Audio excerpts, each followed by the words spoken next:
Namaste, beloveds.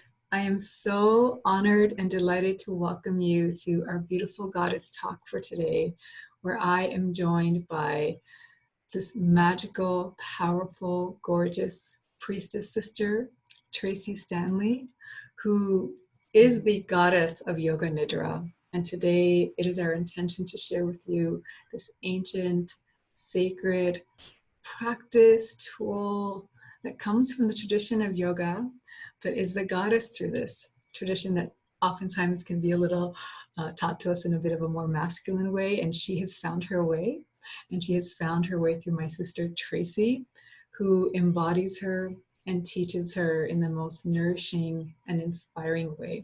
So I'm so honored to have you with us, Tracee. Thank you so much for being here. Thank you so much for having me. I'm glad that we are finally able to make this happen. Yeah. We talked about it so long ago and it's finally here. So thank you. Yes, there's divine timing and divine flow. And I think we're both in this goddess flow, and we just trust that when things are meant to line up, they will. So I'm really grateful that this time feels like the most potent and, helpful time for us to share this gift of Yoga Nidra through you. And while I know you have so many adoring people in your community because you're new to mine, my loves, I would love to share a little bit more about Tracee with you. So Tracee Stanley shares teachings that are sourced from more than 19 years of study in the tradition of the Himalayan masters, Sri Vidya and Tantra. The focus of her teachings are Yoga Nidra, meditation, self-inquiry, nature, and ancestral reverence. Tracee frequently travels, and I'm sure more so outside of this when there's no pandemic. Yes, exactly. And leads beautiful trainings and retreats, including yoga and meditation on the most, I remember seeing this, the Oprah and Gail's Girls Getaway in the Bahamas. And she is the creatress of Empowered Life Tools, which include beautiful oracle cards, which I need to get, meditations, and amazing heart-centered inspired courses that are designed to inspire her students and anyone who's feeling called to truly live their best and most flourishing lives. And she uses these practices in the timeless wisdom of yoga and tantra to guide students towards the door of awakening to their true nature, and one full of luminosity, truth, wisdom, and bliss. And her book, Radiant Rest, Yoga Nidra for Deep Relaxation and Awakened Clarity, which is published by Shambhala Publishing, is now available for pre-order at radiantrest.com. It has incredible bonus gifts, including Moon Nectar Nidra and a deep sleep practice. And I'll be putting a link for that in our description for you to secure those beautiful bonuses and give them to yourselves. So that's a little more about Tracee. And again, I'm just so delighted to have you here, Tracee. Thank you again. Thank you so much. Thank you so much. My bio sounds even more beautiful when you're reading it.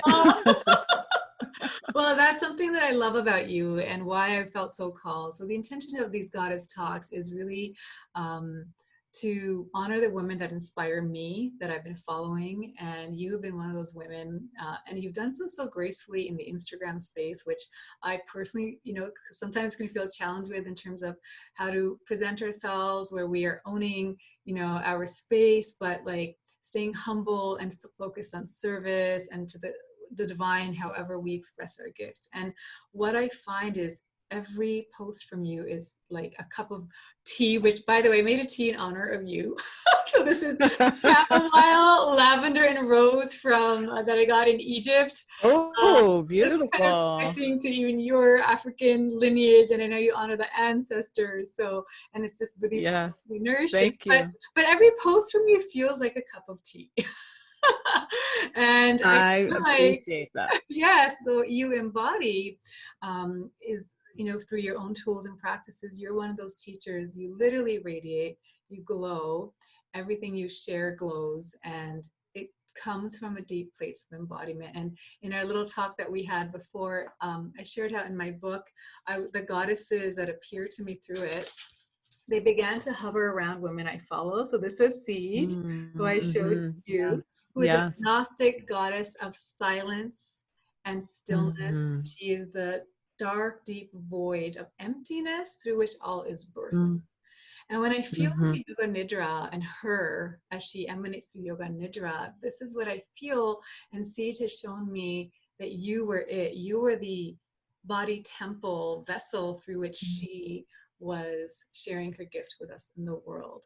So I'd love to explore with you what you feel Yoga Nidra means as we connect to the goddess and the divine feminine. Mm. That's a beautiful question. And what I would say is, I read that chapter Oh, about Siege in your book, and I also did the practice for Siege that you led, and it was very similar, really? um, if not the same, because we know the goddess comes by many names, Yes. right? Yes. Um, and one of the things that I think I remember you said in your book was that one of the first gifts that this goddess gives you is nothing. And Yoga Nidra is the ultimate practice of non-doing. Mm. And all she asks you to do is nothing so that you can be supported. Mm. And I think it's one of the reasons why I recognize this practice as a healing salve very early on when I was first introduced to it, before I even knew that it had a name. Mm. I was introduced to it almost as kind of a guided relaxation in Shavasana. Mm. And the very first time that I practiced it, I knew, I was like, something happened to me while I was in this practice. I feel different. I feel like I went to a place that was so deep and so restful and almost cosmic, almost like I went into another world, but I don't remember what that world was. And I would say that that was like being in a void. It's almost like when you fall asleep and you have such a deep sleep that you don't remember even where you are when you wake up, right? It had that kind of an essence to it. And so Yoga Nidra, I'd love to just reframe, because I think a lot of times we think of Yoga Nidra as it's a practice that we do, it's a technique. And yes, it definitely is a technique, but it's more than a technique. It's also a state of consciousness. And when we think about the states of consciousness that are represented in the symbol and the sound of Om, we also know that there's that fourth state, that, or what they call the fourth, Turiya, right? And that is where Yoga Nidra is living. That's where we're being guided to when we practice Yoga Nidra. And as well, something that I didn't know, was never introduced to me until I had a workshop with Sri Devi Bringi. And she was talking about the Devi Mahatma. And I had read the Devi Mahatma a number of times. I was just kept reading it and reading it and reading it, because I feel like each time you read it, there's like a new layer of something that is revealed. And there's so many beautiful translations.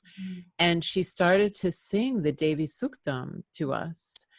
And you know, I had heard the Devi Suktam before. I had sung verses of the Devi Suktam. And again, when I heard that Ya Devi Sarvabhuteshu Nidra Rupena Samsita, I always thought of it as, oh, this is Nidra, the technique. And she said, no, no, no. This is Nidra, the goddess. Oh, The chill. goddess who takes her place in you as sleep. And I was like, whoa, okay. We have to pause. Yes. And so many traditions talk about, even when the divine creates itself as masculine, as raw, you know, and other traditions, they're saying that there's a sleep state that was the goddess, the ethereal nothingness as well. And it almost feels like it's this space of emptiness through which we birth. Like similarly in seed, she is the nothingness, but ultimately Sophia, goddess of wisdom, is birthed through her, and agape and like pistis and faith, love. So it's like what you're saying. First of all, it made me feel like I was the Om. Showed to me like we're actually entering the womb.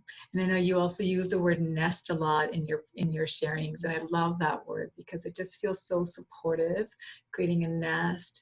And I felt like you're in this womb, but this cosmic womb of the goddess. And when your teacher shared her in that way, I can feel her as her own living, breathing, divine feminine being, or maybe even a deity or an essence. And of course, with goddess talks and the divine feminine, we always invite everyone to connect with that in their own way, either archetypal or energetic or divine as a deity, however it resonates. But how did that shift things for you to connect with her as a goddess? And what did that change for you in terms of how you connected with Yoga Nidra? It changed everything Mm. because it went from what I would say a more masculine understanding of, oh, here's a technique that we're doing step by step by step. Mm-hmm, mm-hmm. And I'm using this technique to be rested, Mm. right? It's so at some level, it felt very extractive, Okay. right? Because back then in 2001, one of the things that I was always hearing about Yoga Nidra was, oh, if you do Yoga Nidra for 45 minutes, it's the same as getting 4 hours of sleep, Right. right? Good. And at that time, I was a Hollywood film producer. I was working long hours. I had my yoga practice, but Yoga Nidra was always my go-to Okay. to get rested. And so it was a tool. Mm. And when I heard this information about the goddess, I started looking and researching and trying to find everything that I could find. And there was literally nothing to find. Really? So I, eventually was led back to the story Okay. of Brahma Mm. being in Vishnu's navel and Vishnu being in this deep, deep, dreamless sleep. Mhm. And that Yoga Nidra had actually taken her place inside of Vishnu to facilitate that sleep. Oh, And when Madhu and Kataiba, the two demons, came to attack Brahma, he tried to wake up Vishnu, and Vishnu couldn't wake up. And so he had to sing these praises to the goddess, mm. Yoga Nidra, of all of her beautiful moon-like, nurturing, goddess-like qualities, so that she would come out and wake up Vishnu. And so it started to make me think on so many different levels of, first of all, how are we asleep? Wow. How are we asleep? And this practice is really here to wake us up to the fullness of life, and that she is always supporting us in that. Mhm. And so it just changed the entire way that I came to the practice, Mm. what I was offering myself in the practice, and also just as a teacher in the way that I started to speak about the practice and the way that I started to teach about the practice. And really allowing people to have permission to, like you said earlier, it's like you can look at the goddess as a deity or an archetype, but it also connects us to all the mothers who have been teaching practices to their children, who will never know who their names are. And Mhm. all of the mother teachers of many of the gurus who learned their practices that will never know their names. Mm. And it also connects us, I feel, to the lineage of all the mothers before us in our own family line. allowing us to not have a personification of the mother, because sometimes we have difficult relationships with our own human mothers, but to connect to a divine energy of what does it mean to be unconditionally held and unconditionally supported Mm. in that way.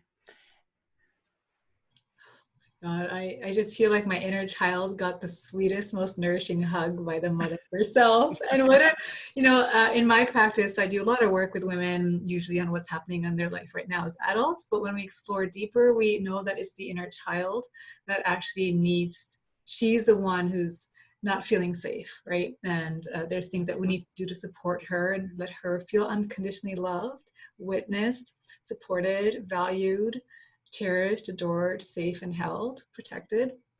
And what you just shared feels like we would not even be consciously working on that, but by being in the essence of this practice in the womb space, in the arms of the goddess, the mother, we are nurturing that inner child within us, that innocent being within us, and giving it this support that maybe it didn't have in its experience in human form.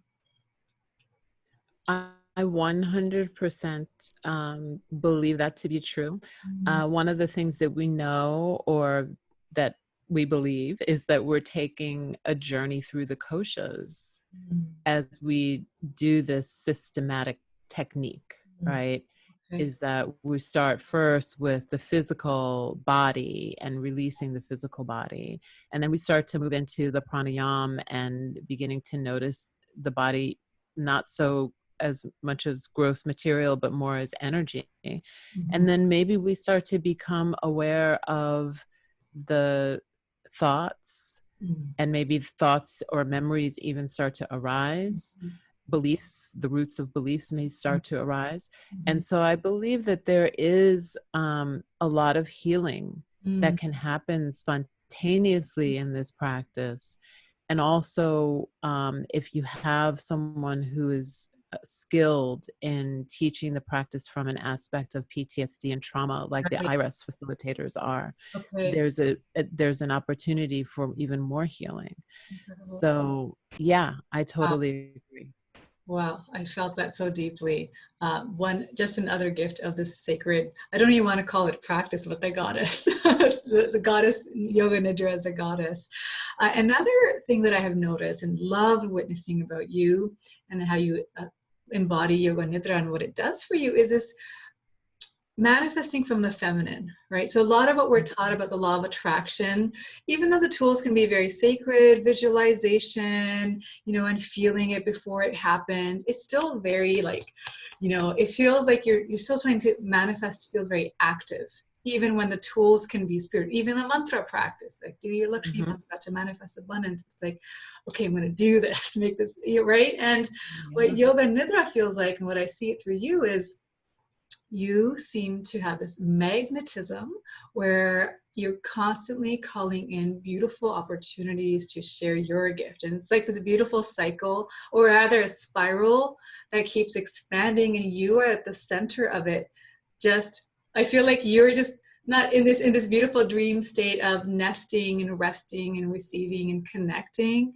And these beautiful gifts and opportunities are coming to you, and then I'm sure you're deeply aligned with what you say yes to, which is why I'm honored that you said yes to being here. But can you speak to us about manifesting from the feminine, from a place of not like, so the masculine might be more active and inspired. The feminine, I don't feel like it's passive. I feel like it's more receptive, and how maybe your practice of Yoga Nidra has supported you and what we might learn from that ourselves. Beautiful. That's a great question. So I love the practice of mind mapping, Okay. which I feel is a really beautiful flow, intuitive flow, and feminine practice. I know that it can be used as an analytical practice. Yeah. But what I find is practicing Yoga Nidra and being with the goddess allows for this rise of creativity to come forward.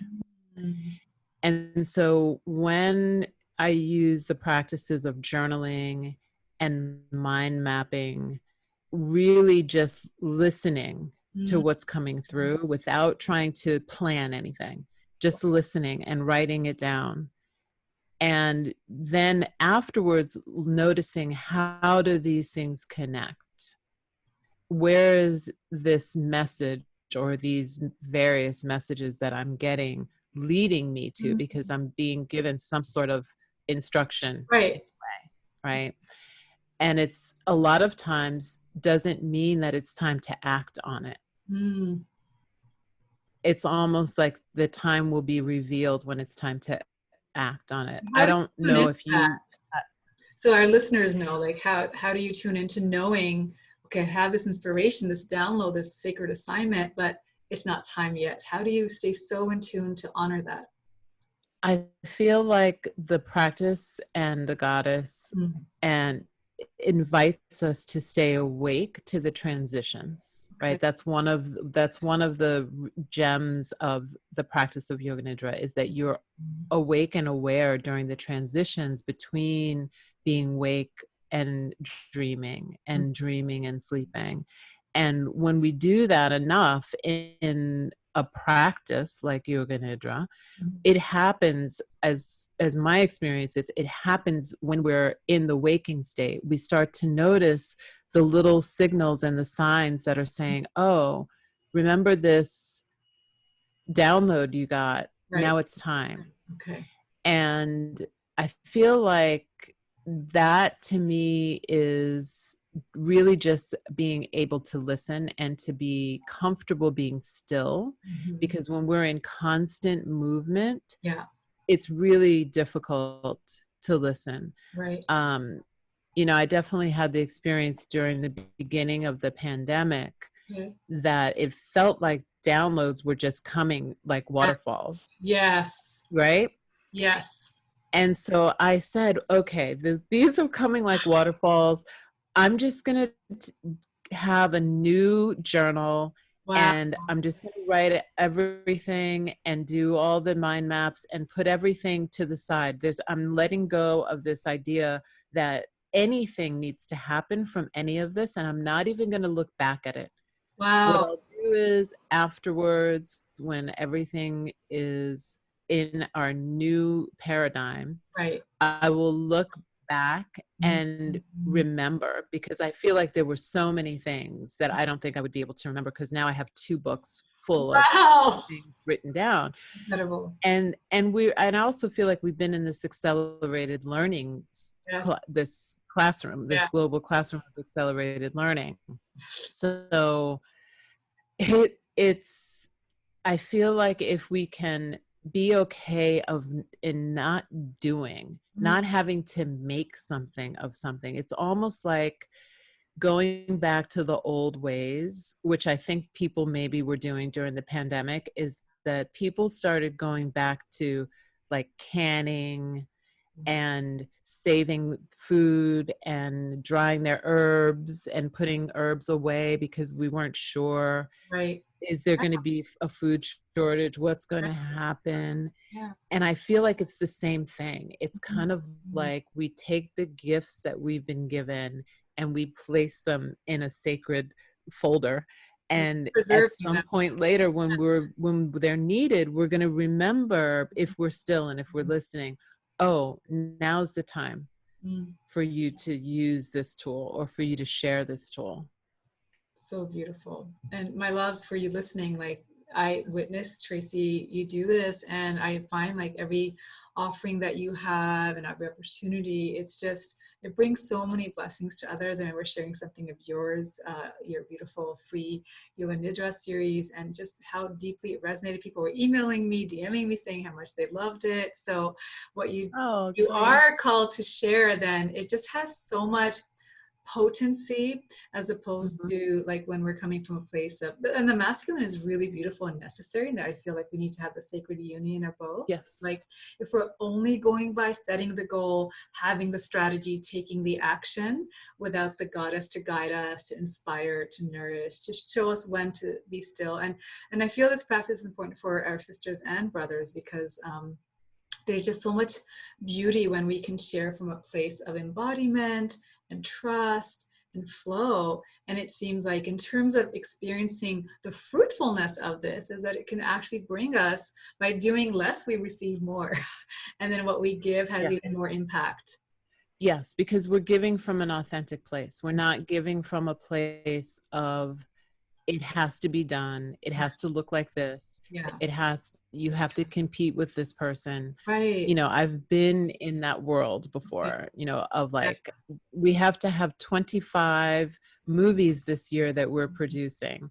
Right. And at some level, it didn't even matter to the owners of the company what those 25 films were, as long as they could look on the list and they could see that there were 25 things there. And it was like, Very okay, result well, this is driven. not sustainable. Yes. So, you know, the feminine talks about nurturing and sustaining. And so if we can think about, first of all, as teachers or mothers or people who are offering things, Mhm. are we offering something that sustains us Mm. and nurtures us in the offering of it? Mm. Or is it just a rote kind of, okay, I know how to do this and I'm just going to do it because I need to bring in, you know, Right. X amount, or I need Yeah. to put myself out there. Right. I feel like I've received much more abundance and support by just being true Mm. to my dharma Yes. and not going outside of my dharma. It's like, Mm. you know, the Bhagavad Gita talks about this, right? It's better to do your dharma imperfectly than somebody else's dharma perfectly. Yeah. Yeah. So just because I'm good at something doesn't mean it's my dharma to do it. Oh, so powerful, so inspiring. Thank you so much for that. I want to touch a little bit into, you were talking about the times that we're all in, and yes, and you know, in some ways really powerful. I feel like we've entered this portal, and especially those of us who are a little more sensitive, if we're open, there's so much magic to harness from this time, so much wisdom. And I feel like we are being used to bring healing to the world in this time, but there's also a lot of challenge and pain right now. And I would love to hear from you know, as a Black sister, with everything that's happening in our world right now and support of the Black Lives Matter movement, but then also a lot of the challenges and frustrations that, you know, we're seeing and facing continually as well. How has this supported you? How do you feel like you can support all of us going through, you know, this initiation transformation that's happening with our world, and especially, you know, sisters and brothers in our Black community and other human family groups where there's deep generational ancestral grief and trauma that's just constantly being triggered in these times. Yeah, it's a really important time for people who are not in Black and brown bodies to do their work, Yes. to understand what has happened over generations, because it's not just the what you're seeing now. Right.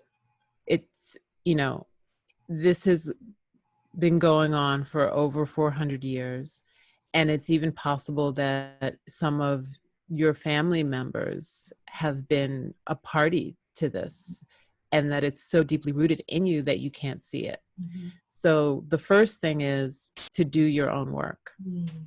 And then, and also not to ask Black and brown people Yes. what they think, or to It happens watch so this much. Yeah. talk, or to, Yeah. you know, or it's like, no, this is not the time for this, right? This is the time for healing, Yes. because there's so much pain, and, you know, we have to keep going. We've had the feeling that we had to keep going, because even though there's pain, we have to keep going. Mm-hmm. And I think that I don't believe that all of what has happened with the uprising would have happened had we not been forced to have been still prior. People would have been distracted. They would have done, you know, it would have been a moment as opposed to a movement of what it is now.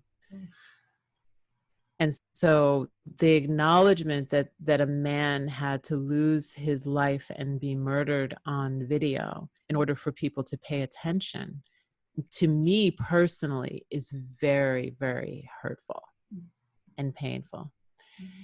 And so it is with these practices of stillness that I hope that we can acknowledge where there is grief, and that we can look at that grief and be with that grief and know that it's not just grief from this lifetime, but grief from many, many lifetimes.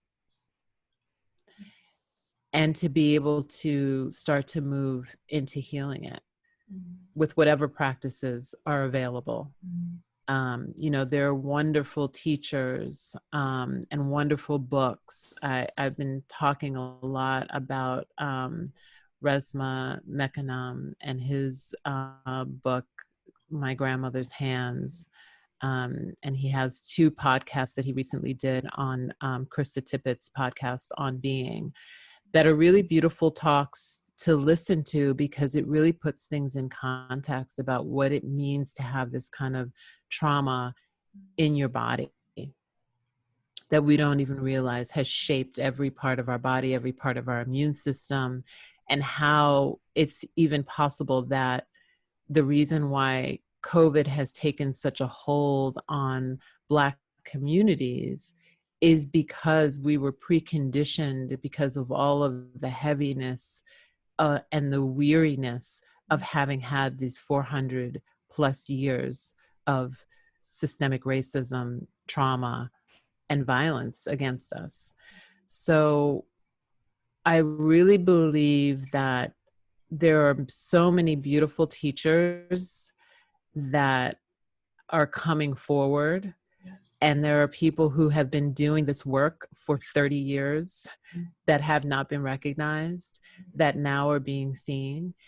And so I think as teachers, it's time to also be able to take a step back to see what is mine to offer right now in this time. What's mine to offer right now are these practices of Yoga Nidra, because I know that they awaken people to the truth of who they really are. And it's not really mine to talk about social activism, sure, because there are people like Michelle Cassandra Johnson and Chelsea Jackson Roberts and many other people, Reverend Angel, who this is their life's work. And so if we can all come together in a way where we're really clear about what our Dharma is, and when the time to offer it is, and make space for all the other pieces that need to come in, I feel like it allows for everyone to be able to have their rest, because we can't continue this work without the rest. And I would be remiss if I also didn't mention the NAP ministry. If people aren't following the NAP ministry, they should be following the NAP ministry, because she talks about rest as a form of resistance as well. And so we have to, Yoga Nidra is this practice of resting in spacious awareness.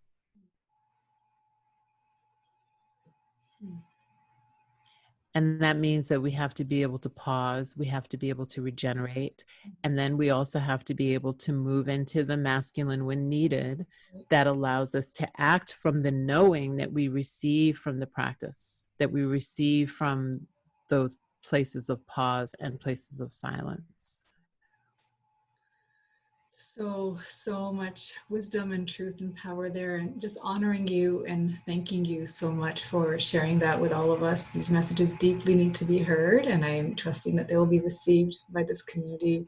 And I just want to share too, like, even as a brown woman, I'm really doing my work as well, because I feel, yes, you know, I fall under the BIPOC, community, but my experiences are not the same as my Black sisters. And specifically, like, I'm a Canadian Toronto Black woman.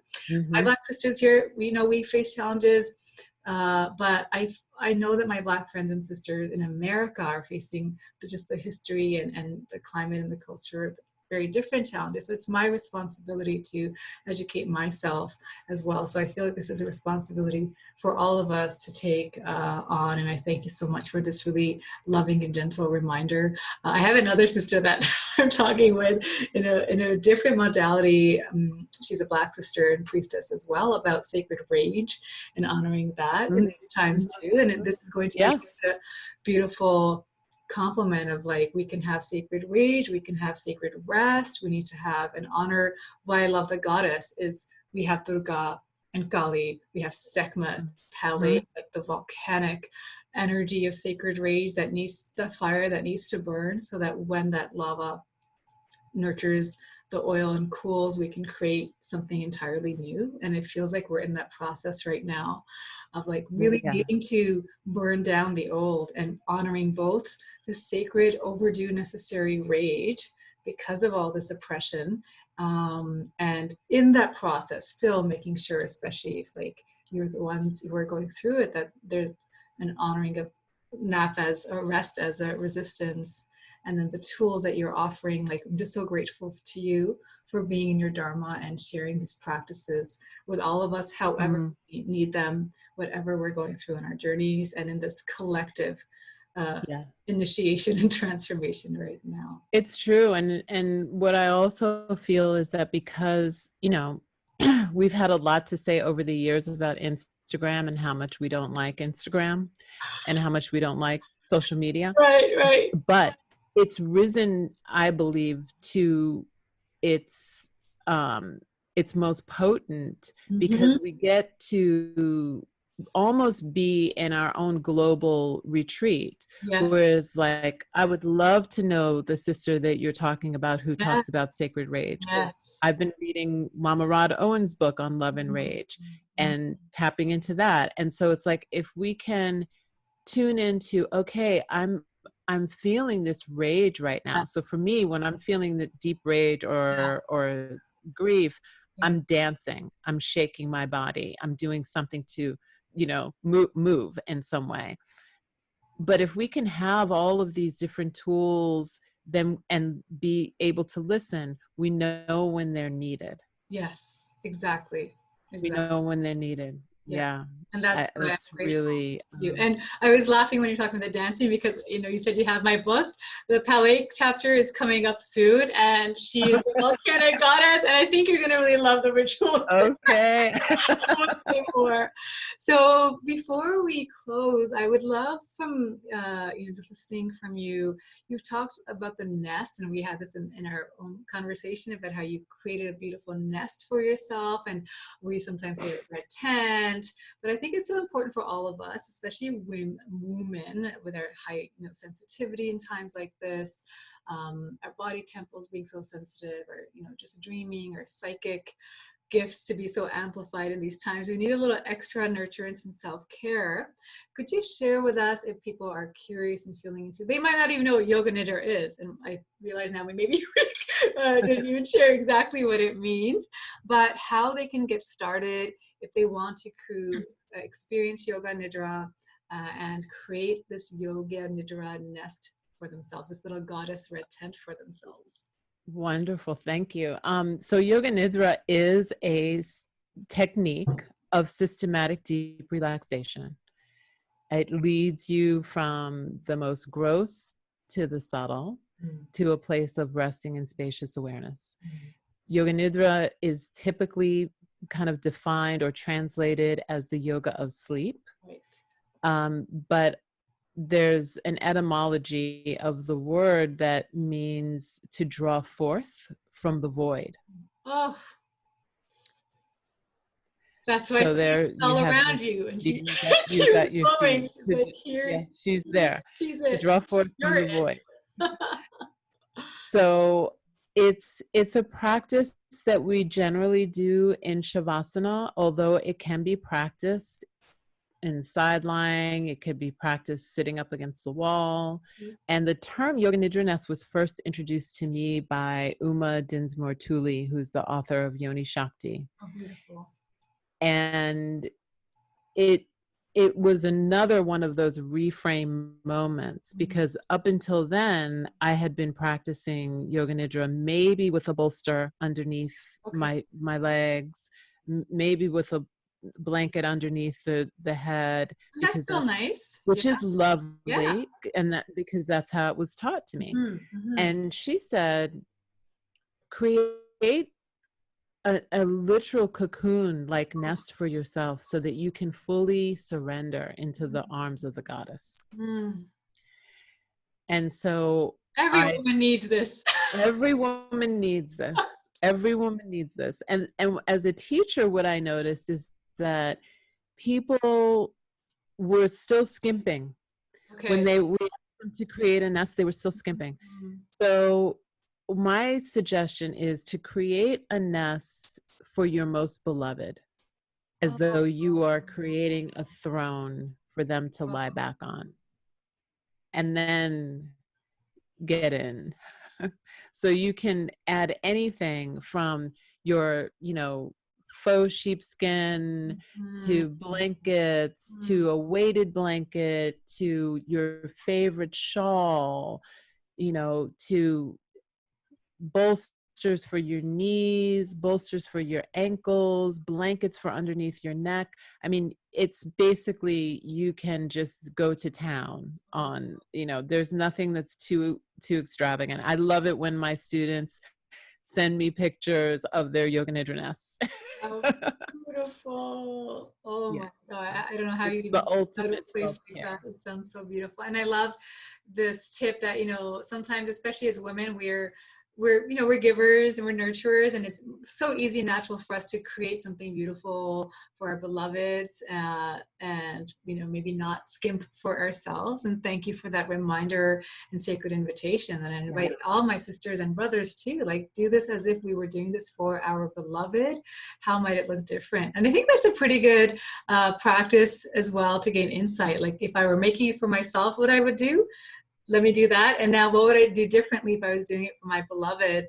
And even just noticing that gap between, how about extending the self-love and care to me too? So thank you so much for this beautiful practice. And ritual, really, it's a ritual. It's a ritual. It is a ritual. Yeah, it's a ritual. It's a deep act of self-love. I always say, like, self-love is, self-care is self-love in action.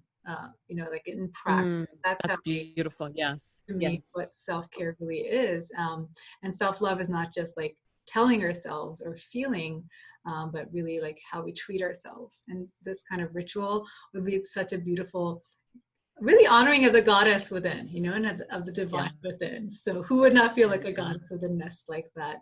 So Tracee, I know that you offer, when we create this nest, I've received from your website a beautiful downloadable meditation, so they can meditate with you and experience the gift of Yoga Nidra with you. And can you please share that with our beautiful community here, how they can find that and receive more of your gifts? Yeah, so you can go to Tracee with 2esyoga.com, and there are many little free gifts on there that you can have. I can also send you a link for your audience if you want to just have that, so it makes it easy. So my last will have it in the description here. Yes. Perfect. Yeah. And then if you are interested in ordering Radiant Rest, the book, there's lots of things that you can get for free right away. Moon Nectar Nidra, which is everyone's favorite. And there's a 40-day kind of book club with me when the book launches, where we're going to go through the Nidras and have live classes for 4 weeks. So that's also available. Offering. Yeah. Generous. Oh, thank you. And I'll have the link for that as well, because I want everyone to get that and sign up for that myself too. Thank you. And congratulations on birthing this beautiful book. I know it's like from the feminine when we birth, such an offering as an author. Yes. It's a labor. It's a labor of love. And it is a labor of love. And it was effortless. Sister with you and help to celebrate and birth it into the world. So we'll do what we Thank can, you. you know. But thank you so, so much, Tracee. Is there one last thing, or if there is one last thing you would like to share with us so we can really center back into the Mm, message of Yoga Nidra as a goddess, of honoring the divine feminine? What yeah. would that be? Oh. What's coming through for you? Well, there's something that you wrote in the chapter on siege. It was a quote from Khalil Gibran. Mhm. It's your hearts know in silence the secrets of day and night. And in the Bhagavad Gita, they talk about Yoga Nidra and the yogis or yoginis that practice Yoga Nidra being the wisest of sages Mm. because they are awake when others are sleeping. That it's and it's also been referred to by Sri Aurobindo as the grand reversal of day and night. So just being able to see where we are asleep in our lives. So whether it's we're asleep to the systemic racism, we're asleep to our own privilege, we're asleep to our own power, we're asleep to our own truth. Mm. What is one thing that you can begin to do that will allow you to wake up? And can you make a sacred sankalpa Mm. to wake up? Mm. And Yoga Nidra is one of those tools that you might want to use. There are many, many tools and practices, but if you connect with the goddess, you can ask her to help you to stay awake and aware during all the transitions. Mm. And that is what this time is here for, truly, as a gift. Even though it's challenging in the deepest ways, I feel like it's here it's a collective wake-up call. And Yeah, so now is the time. And it's yeah. such a blessing to have the goddesses Yoga Nidra here to nurture us, to hold us, and to Mhm. support us. And an even more beautiful blessing that she chooses vessels, daughters, to me, sisters, and teachers like you who offer this to us all over the world. And I'm so excited for everyone to immerse yourself in Tracee's beautiful temple and join her nest. And so Thank you. grateful and Yeah. honored, Tracee, for your beautiful presence and your wisdom and your gifts. Thank you so much with all my heart for being here. Thank you. Thank you for having me. It's been such a beautiful pleasure. Lots of chills Yeah. during our talk. So Yes. thank you so much.